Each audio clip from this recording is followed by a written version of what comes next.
Hi, this is Randall here in Texas. And I'm Matt, here in Michigan. Today, Randall and I are looking back at a 1989 classic film, Bill and Ted's Excellent Adventure.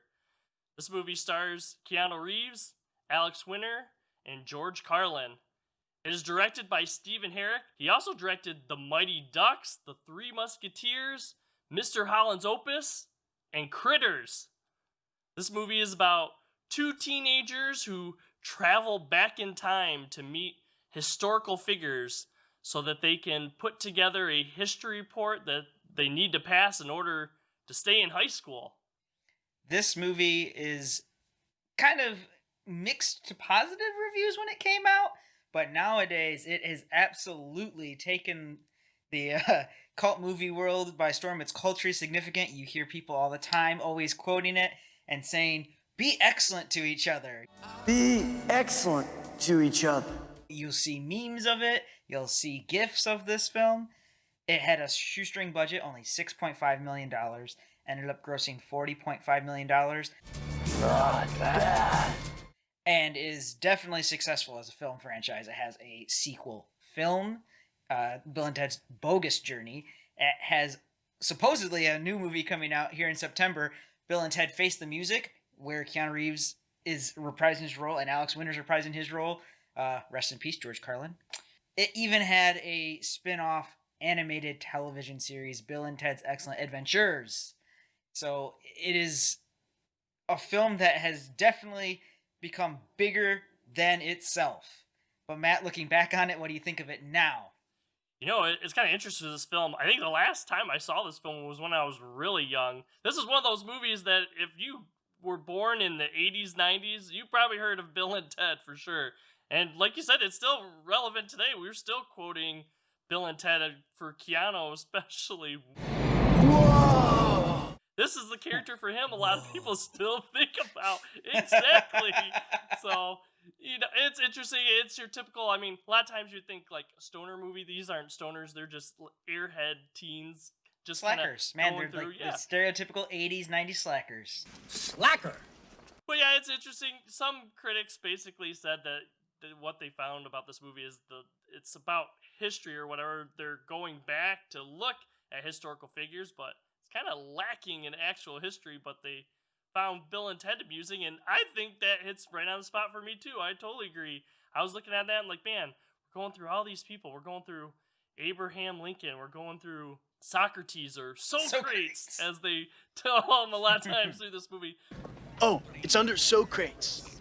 But you don't really find out a whole lot about history about in this movie, and I think that's part that I wish they would have done a little better job on. There was some potential there for that, but it's an enjoyable movie.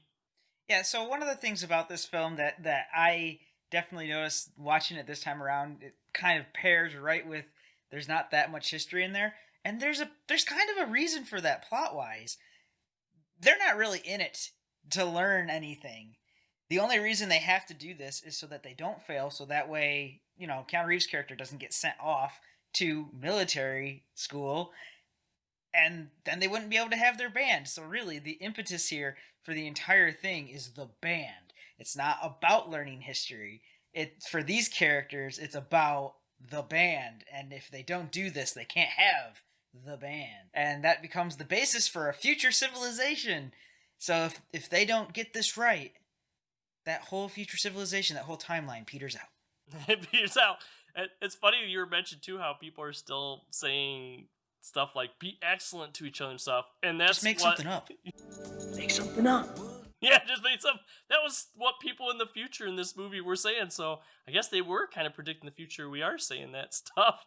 Yeah, and honestly, I don't know if this was done on purpose or if it's just like happy happenstance, but I'm gonna say that it was done on purpose because that's my headcanon. They have this time traveling phone booth. Time Really? travel phone booth. A Is that where have time-traveling we phone heard of booth. that before? Where- That where- sounds kind of original. Where has that ever been seen before? I mean, yeah. Yeah, I find it hard to believe that there's not some inspiration drawn, or at least an inside joke to Doctor Who and the phone booth. So I just think that they played it up for comedy here with the more traditional like 1980s see-through phone booth, and they keep shoving everybody in there. It's not actually bigger on the inside, you know. So they just picked up this historical figure. Got this guy. Got this one. Got They just everyone just shoves in there. I'm like, oh wow, it's uncomfortable. Well, then you're kind of talking about how everything is really about the band, not about the history. I mean, that's true too. The movie, how it progresses, they just go from one timeline to the next. The only ones that we really see all that much in is when they get Billy Kid in the West, and then, of course, Soul Crates was there for a little bit, but then when they go to medieval times and they meet the princesses, The you know, be babes, sure the babes, man. Matt. We gotta go. It's a history report, not a babe report. Bill, those are historical babes. But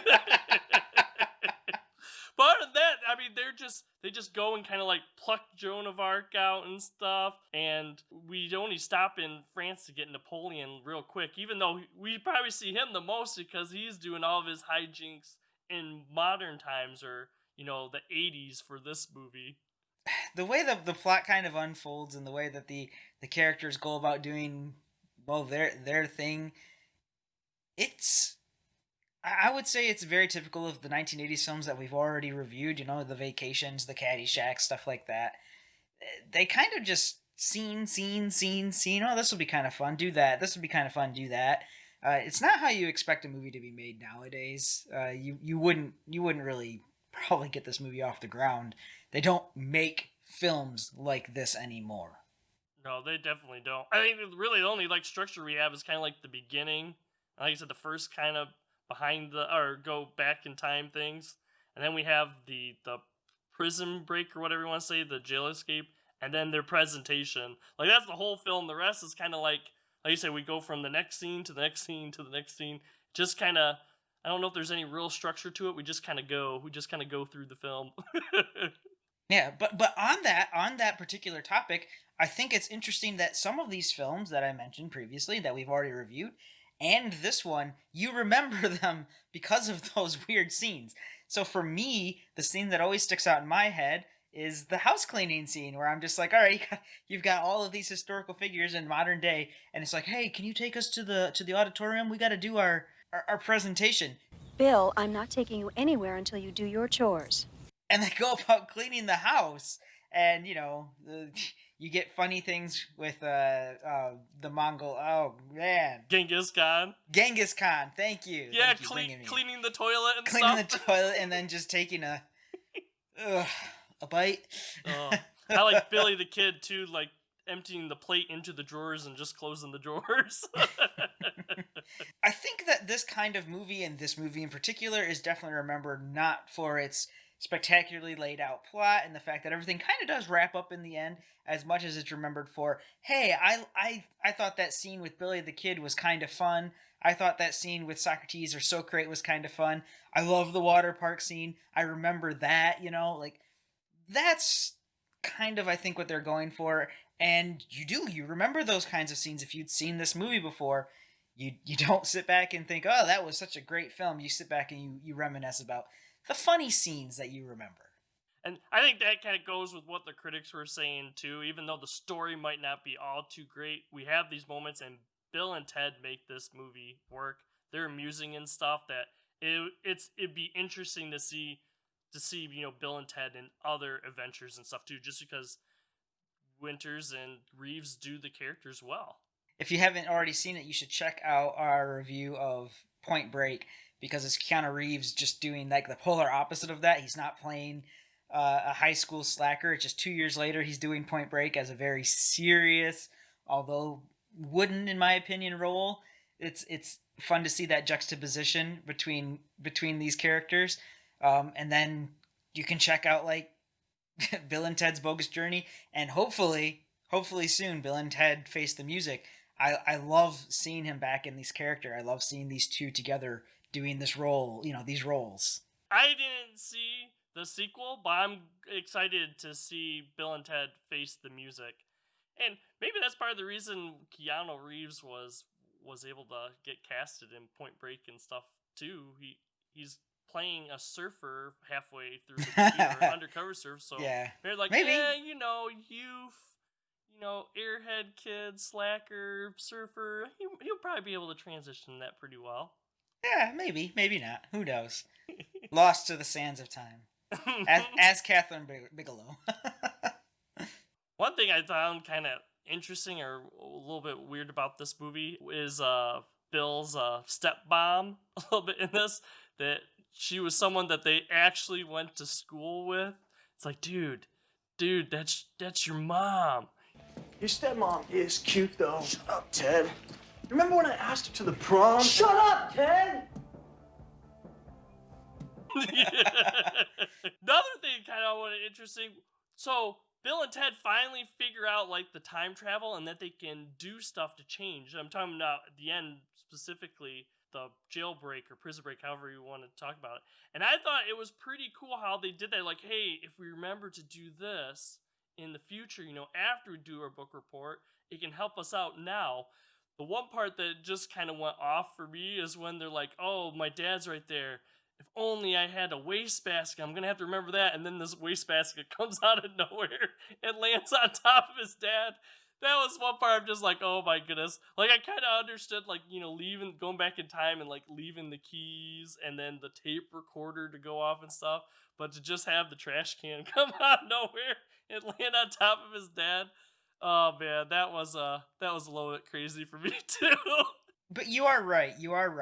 The time travel in this all starts to make sense, and they start to figure out how they can actually, use it to their advantage more than just, hey, go back in time, pluck a historical figure, and then come back with them. Where they're like, hey, you know what? Wait a minute. We can crisscross and we can get all timey-wimey, to steal from Doctor Who. I can steal my dad's keys before I even know that I've stolen my dad's keys.